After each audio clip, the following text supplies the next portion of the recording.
वंदे मातरम। जय हिंद, जय भारत। दोस्तों, आज 15 मई 2025 का डेली करंट अफेयर को लेकर उपस्थित हूं। प्रेम कुमार का प्यार भरा अभिवादन। दोस्तों, आज के वीडियो में भारत के 52वें चीफ जस्टिस कौन बने, उनके बारे में संपूर्ण जानकारी मैं देने का प्रयास करूंगा। हाल में यूपीएससी का नया अध्यक्ष किसे नियुक्त किया गया, आधिकारिक तौर पर भारत का पहला भिखारी मुक्त शहर कौन बना। दोस्तों, भारतीय सेना ने कहां ऑपरेशन कैलेर शुरू किया, भारत सरकार ने किस प्रोग्राम के तहत चिप आधारित पासपोर्ट शुरू किया, किसे ब्रिक्स सीसीआई का अध्यक्ष नियुक्त किया गया, और दोस्तों, हाल में डोनाल्ड ट्रंप ने किस देश पर लगे प्रतिबंध को हटाने का फैसला किया, स्वतंत्रता संग्राम के वीरों की स्मृति में वीर रथ पार्क का निर्माण कहां किया जाएगा, और दोस्तों, भारत ने किस राज्य केंद्र शासित प्रदेश में पाकुल दल जल विद्युत परियोजना को मंजूरी दी। वर्ष 1972 में प्रक्षेपी सोवियत संघ के अंतरिक्ष यान कॉस्मो 482 के अवशेष अनियंत्रित होकर किस देश में गिरा और किस खाड़ी में गिरा, महत्वपूर्ण क्वेश्चन। और दोस्तों, दुनिया का पहला वाणिज्य स्तर का ई मैथनॉल संयंत्र कहाँ शुरू होगा, कौन सा देश अमेरिका से 200 अरब डॉलर का बोइंग विमान खरीदेगा, किस राज्य सरकार ने कृत्रिम रेत के उपयोग को बढ़ावा देने के लिए नीति शुरू की, देश का छठा सेमीकंडक्टर प्लांट कहां स्थापित किया गया, और किस देश के राष्ट्रपति होजे मोहिका का 89 ईयर्स की ओल्ड उम्र में किस देश के राष्ट्रपति होजे मोहिका का 89 साल की उम्र में निधन हुआ। तो दोस्तों, ये महत्वपूर्ण प्रश्न हैं और 20+ क्वेश्चन हैं। मैं वीडियो को प्रारंभ कर रहा हूं। फर्स्ट क्वेश्चन, हाल में यूपीएससी का नया अध्यक्ष किसे नियुक्त किया गया। गाइज, इस प्रश्न का सही उत्तर है निम्न ऑप्शनों में option A doctor Ajay Kumar इस प्रश्न का सही उत्तर है। भारतीय राष्ट्रपति द्रौपदी मुर्मू ने 14 मई 2025 को पूर्व रक्षा सचिव डॉक्टर अजय कुमार को संघ लोक सेवा आयोग यूपीएससी का अध्यक्ष नियुक्त किया। वे प्रीति सूदन का स्थान लेंगे, जो श्रीमती आर.एम. मैथ्यू खरबुली 1992 से 1996 के बाद यूपीएससी का अध्यक्ष नियुक्त होने वाली दूसरी महिला हैं। यूपीएससी का अध्यक्ष या सदस्य 6 वर्ष तक या 65 वर्ष की आयु तक जो पहले हो तक कार्य कर सकता है। दोस्तों, यूपीएससी का पहला अध्यक्ष सर रास बारकर, जिनका कार्यकाल था 1926 से 1932, यूपीएससी के पहले भारतीय अध्यक्ष थे एच के कृपलानी। 1 अप्रैल 1947 से 13 जनवरी 1949 तक इनका कार्यकाल था। वर्तमान में 33वें क्रम के यूपीएससी के अध्यक्ष बने डॉक्टर अजय कुमार। दोस्तों, आपको बता दें, यूपीएससी की स्थापना ली आयोग की सिफारिश पर की गई और यह स्थापित की गई थी 1 अक्टूबर 1926। तो दोस्तों, महत्वपूर्ण जानकारी मैंने दी। आप इस वीडियो को सोशल साइट और स्टडी ग्रुपों पर शेयर करें।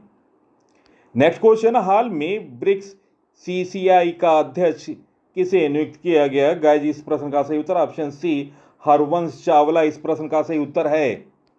दोस्तों, bricks of chambers commerce and industry ने प्रतिष्ठित वरिष्ठ वकील और अंतर्राष्ट्रीय व्यापार के विशेषज्ञ हरवंश चावला को अपना नया अध्यक्ष नियुक्त किया। यह नियुक्ति ब्राजील, रूस, भारत, चीन और दक्षिण अफ्रीका तथा ब्रिक्स प्लस देशों के बीच व्यापार, निवेश और आर्थिक सहयोग को आगे बढ़ाने के लिए चैम्बर की प्रतिबद्धता को पुष्ट करती है। अध्यक्ष के रूप में चावला सीमा पार साझेदारी को बढ़ावा देने, व्यापार बाधाओं को कम करने वाली नीतियों की वकालत करने और प्रौद्योगिकी, कृषि और विनिर्माण जैसे प्रमुख क्षेत्रों में नवाचार को बढ़ावा देने के प्रयासों का नेतृत्व करेंगे। नवीनतम नियुक्तियों के बारे में जानकारी, भारतीय वायुसेना के नए उप प्रमुख बने नर्मदेश्वर तिवारी हैदराबाद में तेलंगाना के मुख्य सचिव का पदभार के रामकृष्ण राव ने ग्रहण किया। विनोद कुमार गुंजियाल ने बिहार के मुख्य निर्वाचन अधिकारी का पदभार संभाला। प्रतीक शर्मा ने सेना की उत्तरी कमान का कार्यभार संभाला। रिलायंस इंडस्ट्री लिमिटेड के कार्यकारी निदेशक के रूप में अनंत अंबानी को नियुक्त किया गया। असम राइफल ने अपनी पहली महिला डॉग हैंडलर के रूप में श्री लक्ष्मी पीवी को नियुक्त किया। बोइंग का उपाध्यक्ष और प्रबंध निदेशक स्टेसी सायर को नियुक्त किया गया। तो दोस्तों ये रहे नवीनतम नियुक्तियां। नेक्स्ट क्वेश्चन, हाल में डोनाल्ड ट्रंप ने किस देश पर लगे प्रतिबंध हटाने का ऐलान किया? गाइस, इस प्रश्न का सही उत्तर ऑप्शन बी सीरिया इस प्रश्न का सही उत्तर है। नेक्स्ट क्वेश्चन, भारत के 52वें जस्टिस कौन बने? दोस्तों निम्न ऑप्शनों में चीफ जस्टिस कौन बने? गाइस, इस प्रश्न का सही उत्तर है निम्न ऑप्शनों में option A Bhushan Ram Krishna Gavai. Option A इस प्रश्न का सही उत्तर है। दोस्तों पूरा नाम है भूषण राम कृष्ण गवई। जन्म 24 नवंबर 1960। जन्म स्थान अमरावती महाराष्ट्र। पिता दिवंगत आर.एस. गवई प्रसिद्ध सामाजिक कार्यकर्ता और बिहार के पूर्व राज्यपाल रह चुके हैं। सामाजिक पृष्ठभूमि अनुसूचित जाति समुदाय से आने वाले दूसरे चीफ जस्टिस हैं। पहले जस्टिस थे के.जी. बालकृष्णन 2007 में। और दोस्तों 14 मई 2025 को भारत के 52वें चीफ जस्टिस के रूप में शपथ ली। दोस्तों उन्होंने चीफ जस्टिस के रूप में संजीव खन्ना का स्थान लिया। राष्ट्रपति द्रौपदी मुर्मू ने जस्टिस गवई को सीजीआई पद की शपथ दिलाई। चीफ जस्टिस दोस्तों सीजीआई गवई देश के दूसरे दलित और पहले बौद्ध चीफ जस्टिस हैं। दोस्तों उन्होंने वकालत की शुरुआत की थी 16 मार्च 1985 को उन्होंने वकालत शुरू की। शुरुआती सेवाएं नागपुर निगम, अमरावती नगर निगम और अमरावती विश्वविद्यालय के अस्थायी वकील रहे। 1992 से 93 तक बॉम्बे हाई कोर्ट की नागपुर बेंच में सहायक सरकारी वकील रहे। दोस्तों वर्ष 2000 में सरकारी वकील और लोक अभियोजक नियुक्त हुए। चलते हैं इनके न्यायिक पदों की यात्रा के बारे में जानकारी। 14 नवंबर 2003 को बॉम्बे हाई कोर्ट के अतिरिक्त न्यायाधीश बने। 12 नवंबर 2005 को अस्थायी न्यायाधीश नियुक्त हुए और 24 मई 2019 को सुप्रीम कोर्ट के न्यायाधीश बने भूषण रामकृष्ण गवई। दोस्तों उनके कुछ ऐतिहासिक फैसलों पर एक नजर डालते हैं। अनुच्छेद 370 वर्ष 2023 5 जजों की संविधान पीठ का हिस्सा रहे।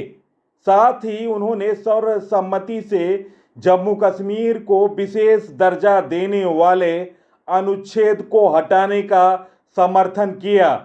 राजीव गांधी हत्याकांड वर्ष 2022 30 साल से अधिक जेल में बंद दोषियों की रिहाई को मंजूरी दी। राज्यपाल द्वारा कार्रवाई न होने को असंवैधानिक माना। भूषण रामकृष्ण गवई भारत के मुख्य न्यायाधीश। दोस्तों ईडी के निदेशक का कार्यकाल संजय कुमार मिश्रा के कार्यकाल के विस्तार को अवैध घोषित किया। 31 जुलाई 2023 तक पद छोड़ने का आदेश दिया। और दोस्तों बुलडोजर कार्रवाई 2024 बिना कानूनी प्रक्रिया के संपत्ति ध्वस्तीकरण को असंवैधानिक बताया। साथ ही अधिकारियों को व्यक्तिगत जिम्मेदारी लेने की चेतावनी दी। चलते हैं सुप्रीम कोर्ट के बारे में महत्वपूर्ण जानकारी। सुप्रीम कोर्ट के बारे में संविधान के किस आर्टिकल में बताया गया है? तो दोस्तों ये आर्टिकल है 124 टू 147 भाग 5। 1935 एक्ट के द्वारा फेडरल कोर्ट की स्थापना होती है। उसके बाद 28 जनवरी 1950 को सुप्रीम कोर्ट ने अपना कार्य शुरू किया। सुप्रीम कोर्ट की स्थापना के समय एक मुख्य न्यायाधीश और 7 जज थे। सुप्रीम कोर्ट के पहले मुख्य न्यायाधीश हीरालाल जी कानिया थे। सुप्रीम कोर्ट की पहली फीमेल जज फातिमा बीबी थी, जिनका निधन हो गया। और आपको बता दें, पद्म भूषण से उन्हें 2024 में सम्मानित किया गया था। दोस्तों, भारत के अगले 5 मुख्य न्यायाधीशों के बारे में जानकारी। वरिष्ठता क्रम से इन्हें मुख्य न्यायाधीश बनाने की संभावना है। 53वें न्यायमूर्ति होंगे सूर्यकांत, जिनका कार्यकाल 24 नवंबर 2025 से 9 फरवरी 2027 तक। 54वें न्यायमूर्ति विक्रमनाथ होंगे, 7 फरवरी 2027 से 23 सितंबर 2027 तक इनका कार्यकाल है। और 55वें न्यायमूर्ति बी नागरत्ना, 24 सितंबर 2027 से 29 अक्टूबर 2027 तक। और दोस्तों ये भारत की पहली महिला मुख्य न्यायाधीश होंगी। 56वें न्यायमूर्ति पी.एस. नरसिम्हा, 30 अक्टूबर 2027 से 3 मई 2028 तक इनका कार्यकाल होगा। 57वें न्यायमूर्ति जी.बी. पारदीवाला, 3 मई 2028 से 11 अगस्त 2030 तक कार्यकाल होगा। तो दोस्तों ये भारत के अगले 5 मुख्य न्यायाधीशों होंगे। नेक्स्ट क्वेश्चन, हाल में अंतर्राष्ट्रीय परिवार दिवस कब मनाया गया? गाइस, इस प्रश्न का सही उत्तर ऑप्शन बी 15 मई इस प्रश्न का सही उत्तर है।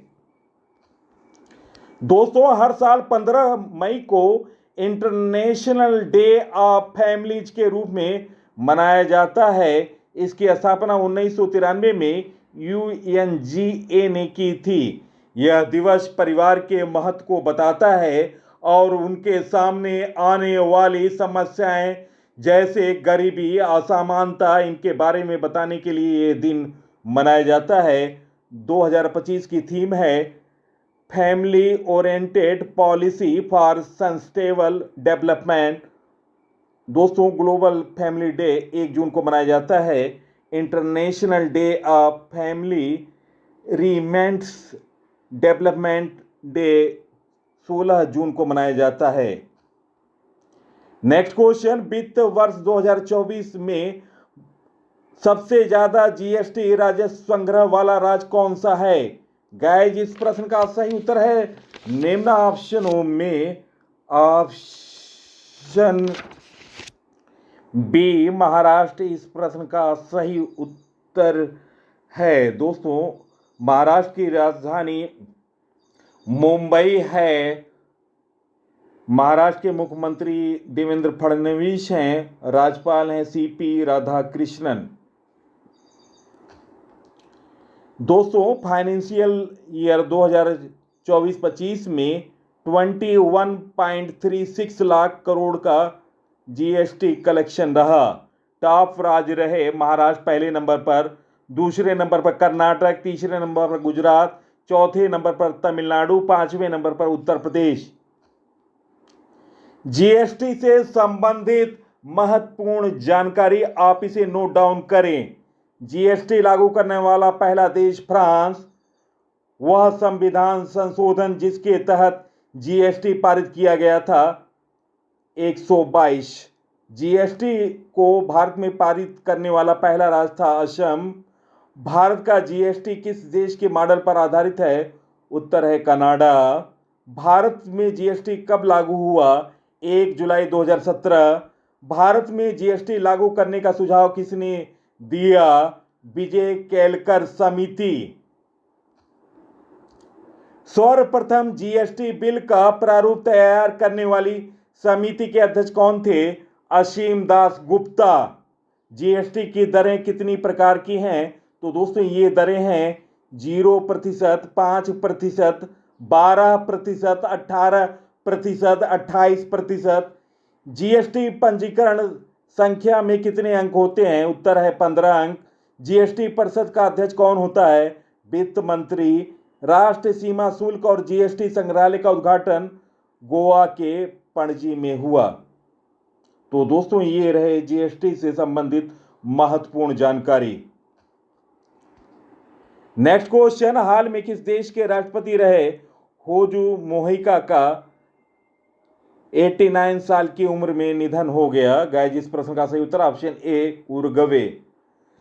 दोस्तों 2010 से 2015 तक उरुग्वे के राष्ट्रपति रहे पूर्व गोरिल्ला नेता होजे मोहिका अपनी साधारण जिंदगी के लिए दुनिया के सबसे गरीब राष्ट्रपति के नाम से जानी जाती थी और बेहद शांत प्रिय सादगी पूर्ण उनका जीवन व्यतीत रहता था और ज़्यादा वे आर्थिक रूप से संपन्न नहीं थे। नेक्स्ट क्वेश्चन, हाल में आधिकारिक तौर पर भारत का पहला भिखारी मुक्त शहर कौन बना? गाइस इस प्रश्न का सही उत्तर ऑप्शन बी इंदौर इस प्रश्न का सही उत्तर है। दोस्तों इंदौर को देश का पहला भिक्षुक मुक्त शहर घोषित किया गया। प्रशासन के अनुसार शहर में भिखारियों की संख्या कभी 5000 थी। जिलाधिकारी आशीष सिंह ने संवाददाताओं से कहा, इंदौर देश का पहला शहर बन गया जो पूरी तरह से भिक्षुक मुक्त हो चुका। उन्होंने बताया कि प्रशासन ने भिखारियों का पुनर्वास करके उन्हें रोजगार से जोड़ा, जबकि भिक्षावृत्ति में शामिल बच्चों को विद्यालय में भर्ती कराया।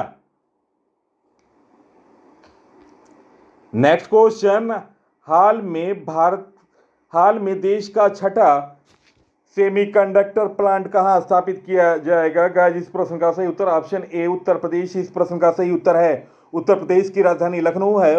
वर्तमान में मुख्यमंत्री हैं योगी आदित्यनाथ जी, राज्यपाल हैं आनंदीबेन पटेल। लोकसभा की सीट 80, राज्यसभा की सीट 31, विधानसभा की सीट 403, विधान परिषद की सीट है दोस्तों 100। राजकीय पशु बारहसिंगा, राजकीय वृक्ष अशोक। प्रधानमंत्री नरेंद्र मोदी की अगुवाई में केंद्रीय मंत्रिमंडल की बैठक हुई। इस बैठक में केंद्रीय कैबिनेट ने देश के 6वें सेमीकंडक्टर यूनिट को मंजूरी दी। केंद्र सरकार ने इस सेमीकंडक्टर यूनिट के लिए HCL और फॉक्सकॉन के ज्वाइंट वेंचर को हरी झंडी दिखाई। इसके तहत यूपी के जेवर में 3706 करोड़ की लागत से प्लांट स्थापित किया जाएगा। सरकार से इस फैसले से मोबाइल फोन, लैपटॉप और अन्य डिवाइस सस्ते होंगे। नेक्स्ट क्वेश्चन, हाल में किस राज्य सरकार ने कृत्रिम रेते के उपयोग को बढ़ावा देने के लिए नई नीति शुरू की? गाइस इस प्रश्न का सही उत्तर है निम्न ऑप्शनों में ऑप्शन सी महाराष्ट्र इस प्रश्न का सही उत्तर है। महाराष्ट्र की राजधानी मुंबई है। मुख्यमंत्री हैं देवेंद्र फडणवीस और राज्यपाल हैं CP राधाकृष्णन। नेक्स्ट क्वेश्चन, हाल में कौन सा देश अमेरिका से 200 अरब डॉलर के बोइंग विमान खरीदेगा? गाइस इस प्रश्न का सही उत्तर ऑप्शन ए कतर इस प्रश्न का सही उत्तर है। दोस्तों अमेरिकी राष्ट्रपति डोनाल्ड ट्रंप ने बुधवार को कतर के शेख तमीम बिन अहमद अल थानी के साथ लगभग 2 घंटे की मुलाकात की। इसके बाद अमेरिकी विमानन कंपनी बोइंग के इतिहास में वह डील हुई जिसकी कल्पना शायद ट्रंप ने भी नहीं की थी। कतर एयरवेज ने बोइंग को 160 विमानों के लिए 200 अरब डॉलर यानी लगभग 17 लाख करोड़ रुपए का रिकॉर्ड ऑर्डर दिया। ट्रंप ने कतर के साथ दोहा में कई सौदों पर हस्ताक्षर किए। दोस्तों ये जेट विमानों का अब तक का सबसे बड़ा ऑर्डर था। राइटर्स की रिपोर्ट के मुताबिक बोइंग के CEO कैली ऑटबर्ग ने ट्रंप और कतर के शेख के बगल में कतर एयरवेज के CEO बद्र मोहम्मद अल मीर के साथ समझौते पर हस्ताक्षर किए। उन्होंने बताया यह बोइंग के इतिहास में जेट विमानों का सबसे बड़ा ऑर्डर है। ट्रंप ने कहा यह 200 बिलियन डॉलर से अधिक 160 जेट विमानों की डील है। इस रिकॉर्ड के लिए केली और बोइंग को बधाई। नेक्स्ट क्वेश्चन, हाल में 11 भारतीय भाषाओं में नवीनतम text to speech Bulbul V2 किसने लॉन्च किया? गाइस, इस प्रश्न का सही उत्तर ऑप्शन बी स्वरम AI। ऑप्शन बी इस प्रश्न का सही उत्तर है। भारतीय AI स्टार्टअप सर्वम ने बुलबुल V2 नाम से अपना नवीनतम AI मॉडल पेश किया। यह text to speech TTS model है जो 11 भारतीय भाषाओं को सपोर्ट करता है। बेंगलुरु स्थित AI स्टार्टअप का दावा है कि यह मॉडल प्रामाणिक लहजे के साथ आता है जो बिल्कुल भारत जैसा लगता है। दोस्तों, बुलबुल V2 क्या है? बुलबुल V2 कंपनी का प्रमुख टेक्स्ट टू स्पीच मॉडल है जिसे विशेष रूप से भारतीय भाषाओं और लहजों के लिए डिजाइन किया गया। कंपनी के अनुसार AI मॉडल मानव जैसी प्रोसीडी के साथ प्राकृतिक ध्वनि वाला भाषण प्रदान करता है और कई वॉइस पर्सनालिटी रखने में सक्षम है। AI मॉडल में मल्टी लैंग्वेज और कोड मिक्स टेक्स्ट सपोर्ट है जिससे रियल टाइम सिंथेसिस क्षमताएं हैं। इसमें पिच, गति और लाउडनेस पर बारीक नियंत्रण भी है। नेक्स्ट क्वेश्चन, हाल में भारतीय सेना ने कहां पर ऑपरेशन कैलेर शुरू किया? गाइस, इस प्रश्न का सही उत्तर है निम्न ऑप्शनों में ऑप्शन बी कश्मीर इस प्रश्न का सही उत्तर है। दोस्तों, भारतीय सेना ने मंगलवार 13 मई को कहा कि उसने जम्मू कश्मीर के शोपिया जिले के सुक्रू केलर क्षेत्र में आतंकवादियों की मौजूदगी की सूचना मिलने के बाद तलाशी और नष्ट अभियान शुरू किया। सेना ने इस संबंध में X पर पोस्ट किया जिसमें सोशल मीडिया नोड को ऑपरेशन केलर के रूप में चिन्हित किया गया। नेक्स्ट क्वेश्चन, भारत सरकार ने किस प्रोग्राम के तहत चिप आधारित पासपोर्ट शुरू किए? गाइस, इस प्रश्न का सही उत्तर ऑप्शन बी पासपोर्ट सेवा प्रोग्राम 2.0। ऑप्शन बी इस प्रश्न का सही उत्तर है। दोस्तों, भारत में अब तक बायोमेट्रिक आधारित पासपोर्ट की सुविधा शुरू होने जा रही है। यह अंतर्राष्ट्रीय यात्रा को आधुनिक बनाने की दिशा में एक बड़ी छलांग है। इसके साथ ही भारत आधिकारिक तौर पर America, Canada, Mexico, Brazil, France, Italy, Japan और अन्य सहित 120 से अधिक देशों के वैश्विक समूह में शामिल हो गया। इस परिवर्तनकारी कदम का उद्देश्य सीमा सुरक्षा को बढ़ाना, पहचान में धोखाधड़ी को रोकना और भारतीय नागरिकों के लिए इमिग्रेशन प्रोसेस में तेजी लाना है। दोस्तों, चिप बेस्ड बायोमेट्रिक पासपोर्ट के लॉन्च के साथ भारत यात्रा के भविष्य को नया आकार देने वाले दुनिया के सबसे उन्नत देशों में शामिल हो गया। यह डिजिटल छलांग न केवल भारत की सीमाओं को सुरक्षित करती है बल्कि इसके नागरिकों को गतिशीलता में वैश्विक तकनीक संचालित परिवर्तन की अग्रिम पंक्ति में भी रखती है। दुनिया में जैसे जैसे बायोमेट्रिक सिस्टम न्यू नॉर्मल होता जा रहा है, भारत खुद को न केवल उसके अनुरूप बनाए रख रहा है बल्कि आगे क्या होने वाला है इसके लिए मानक निर्धारित करने में मदद कर रहा है। दोस्तों, चिप में पूरा होगा डाटा। बायोमेट्रिक आधारित अगली पीढ़ी के पासपोर्ट में दोस्तों फिर से सुने, बायोमेट्रिक आधारित अगली पीढ़ी के पासपोर्ट में रेडियो फ्रीक्वेंसी आइडेंटिफिकेशन चिप और पीछे के कवर में लगा एक एंटीना है।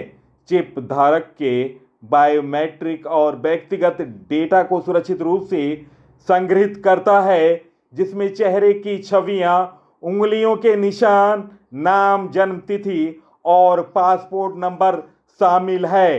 डेटा को basic access control BAC, passive authentication PA और एक्सटेंडेड एक्सेस कंट्रोल EAC जैसे अंतर्राष्ट्रीय सुरक्षा प्रोटोकॉल के तहत इनक्रिप्ट और संरक्षित किया जाता है। दोस्तों, भारत के ई पासपोर्ट का राष्ट्रव्यापी रोल आउट अप्रैल 2024 में संशोधित पासपोर्ट सेवा कार्यक्रम 2.0 के तहत शुरू हुआ। इसके तहत नागपुर, भुवनेश्वर, जम्मू, गोवा, शिमला, रायपुर, अमृतसर, जयपुर, चेन्नई, हैदराबाद, सूरत और रांची जैसे प्रमुख शहरों में पायलट प्रोजेक्ट के तौर पर किया गया। 2025 के मध्य तक इसके पूर्ण पैमाने पर चालू होने की उम्मीद है। तो दोस्तों, ये रहे महत्वपूर्ण जानकारी। आप इस वीडियो को शेयर करें ज़्यादा से ज़्यादा लोगों के पास। नेक्स्ट क्वेश्चन, भारत ने किस राज्य केंद्र शासित प्रदेश में पाकुल दुल जल विद्युत परियोजना को मंजूरी दी? गाइस, इस प्रश्न का सही उत्तर ऑप्शन सी जम्मू कश्मीर इस प्रश्न का सही उत्तर है। भारत सरकार ने जम्मू कश्मीर के किश्तवाड़ जिले में 1000 गांव की पाकुल दुल जल विद्युत परियोजना की विद्युत लाइन को तेजी से मंजूरी दी। दोस्तों, परियोजना का विवरण प्रकार है। यह 1 gigawatt GW run of the river जल विद्युत परियोजना है। दोस्तों, यह स्थित है जम्मू और कश्मीर के किश्तवाड़ जिले में चेनाब नदी की सहायक मुरुसुदर नदी पर। मुख्य संरचना 167 मीटर ऊंचाई, आनुपातिक 157 मीटर ऊंचाई, 20.2 मीटर ऑप्टिकल और 49 मीटर ऊंचा ग्राउंड पावर हाउस। दोस्तों, 6 मीटर ऊंचाई, 16 मीटर ज्वालामुखी और 13.1 मीटर ऊंचा आसमानी केबिन, टॉकफिल अमेघ काइफैम। दोस्तों, परियोजना का क्रियान्वयन निर्माण करता है Chenab valley power projects CVPPL, एक संयुक्त उद्यम संबंध है राष्ट्रीय जल विद्युत निगम NHPC, भागीदारी है 49%, जम्मू कश्मीर राज्य विद्युत विकास निगम JKSPDC 49% हिस्सेदारी है और PTC इंडिया की हिस्सेदारी 2% है। और दोस्तों, लाभ होगा शुरुआती 10 वर्षों में 12% मुफ्त बिजली, जल उपयोग शुल्क में छूट, NHPC और PTC को राज्य का पहला बिजली अधिकार आवंटित। नेक्स्ट क्वेश्चन, स्वतंत्रता संग्राम के वीरों की स्मृति में वीर रथ पर का निर्माण कहाँ किया जाएगा? गाइस, इस प्रश्न का सही उत्तर ऑप्शन ए नोएडा इस प्रश्न का सही उत्तर है। दोस्तों, नई पीढ़ी को आज़ादी की कीमत से रूबरू कराने के लिए नोएडा प्राधिकरण ने एक ऐतिहासिक पहल की। नोएडा ग्रेटर नोएडा एक्सप्रेसवे के पास सेक्टर 145 स्थित नलगढ़ा गांव में वीर रथ पार्क के निर्माण की योजना तैयार कर ली गई। करीब 22 एकड़ क्षेत्र में बनने वाला यह पार्क स्वतंत्रता सेनानियों और भारतीय सेना के शौर्य को समर्पित होगा। नेक्स्ट क्वेश्चन, हाल में वैज्ञानिकों ने किस एशियाई फसल का पहला पेनी जीनोम बनाया? गाइस, इस प्रश्न का सही उत्तर ऑप्शन ए चावल इस प्रश्न का सही उत्तर है। दोस्तों, वैज्ञानिकों ने एशिया से चावल की 144 जंगली और खेती की जाने वाली किस्मों के जीनोम के प्रमुख भागों को एक साथ जोड़कर अपनी तरह का पहला पेनी जीनोम, एक तरह का संदर्भ जीनोम तैयार किया। 2003 में ह्यूमन जीनोम प्रोजेक्ट की तरह ही, जिसमें मानव प्रजाति की आनुवांशिक विविधता को व्यक्त करते हुए कई व्यक्तियों के जीनोम का मानचित्रण किया था। चावल के पेनी जीनोम की मदद से शोधकर्ताओं को चावल की नई किस्में विकसित करने और रोग सहनशीलता के साथ साथ जलवायु झटकों के प्रति लचीलापन के लिए नए लक्षण पेश करने की अनुमति मिलती है। नेक्स्ट क्वेश्चन, वर्ष 1972 में प्रक्षेपित सोवियत संघ के अंतरिक्ष यान कॉस्मॉस 482 के अवशेष अनियंत्रित होकर कहां गिरे? गाइस, इस प्रश्न का सही उत्तर ऑप्शन बी हिंद महासागर। महत्वपूर्ण क्वेश्चन, आप इस प्रश्न को स्टार दें। दोस्तों, रास्कोमोस ने टेलीग्राम पर इसकी घोषणा की। अंतरिक्ष यान जकार्ता इंडोनेशिया के पश्चिम में भारतीय समय के मुताबिक दोपहर 12 बजे महासागर में गिरा। किसी भी क्षति या हताहत होने की सूचना नहीं मिली है। यह भी साफ नहीं है कि लैंडर के एक टुकड़े का रहा या टूट कर बिखर गया। जिस इलाके में यह गिरा वह भारत के करीब है। नेक्स्ट क्वेश्चन, किस समूह ने छत्तीसगढ़ में खनन के लिए भारत का पहला हाइड्रोजन संचालित ट्रक लॉन्च किया? गाइस, इस प्रश्न का सही उत्तर ऑप्शन ए अडानी समूह इस प्रश्न का सही उत्तर है। नई दिल्ली दोस्तों, अडानी ग्रुप ने शनिवार को कहा कि वह छत्तीसगढ़ में खनन लॉजिस्टिक के लिए भारत का पहला इंडिपेंडेंट संचालित ट्रक स्थापित कर चुकी है, जो 200 किलोमीटर की दूरी तक 40 टन माल ले जा सकती है। ग्रुप की प्रमुख कंपनी अडानी इंटरनेशनल ने क्लीनली ट्रांसपोर्ट को बढ़ावा देने के उद्देश्य से सिर्फ प्लास्टिक सेल ट्रकों को ग्रीन रिले में पेश किया। नेक्स्ट क्वेश्चन, हाल में दुनिया का पहला वाणिज्य स्तर का ई मैथनॉल संयंत्र कहां शुरू हुआ? गाइस, इस प्रश्न का सही उत्तर ऑप्शन ए डेनमार्क इस प्रश्न का सही उत्तर है। डेनमार्क में दुनिया का पहला वाणिज्य स्तर का ई मैथनॉल संयंत्र शुरू हुआ। यह संयंत्र कम कार्बन उत्सर्जन वाले ईंधन के उत्पादन के लिए है, जिसमें ग्रीन हाइड्रोजन को कैप्चर की गई कार्बन डाइऑक्साइड के साथ मिलकर ई मैथनॉल बनाया जाता है। दोस्तों, दक्षिण डेनमार्क के कासो में स्थित 150 मिलियन यूरो यानी 167 मिलियन डॉलर की लागत वाला यह संयंत्र डेनमार्क की यूरोपियन एनर्जी और जापान की मित्सुई की संयुक्त स्वामित्व में है तथा यह प्रति वर्ष 42,000 मीट्रिक टन या 53 मिलियन लीटर ई मैथनॉल का उत्पादन करेगा। वैश्विक शिपिंग दिग्गज कंपनी मैरिस्क एक प्रमुख खरीदारी होगा, जो दोहरे ईंधन वाले कंटेनर जहाज़ों के अपने बेड़े को चलाने के लिए कम उत्सर्जन वाले ईंधन का उपयोग करेगी। संयंत्र का पूरा उत्पादन हर साल एशिया और यूरोप के बीच नौकायन करने वाले 16,000 कंटेनर वाले एक बेड़े जहाज को चलाने के लिए प्राप्त है। दोस्तों, प्रश्नों का चयन, पीसी सर की मेहनत और रिकॉर्डों से अपडेट जानकारी आपको पसंद आई होगी। आप इस वीडियो को सोशल साइट और स्टडी ग्रुपों पर शेयर करें। इसी के साथ मैं इस अंक से विदा ले रहा हूं। अगले अंक में आपसे मुलाकात होगी। तब तक के लिए नमस्कार, वंदे मातरम, जय हिंद, जय भारत।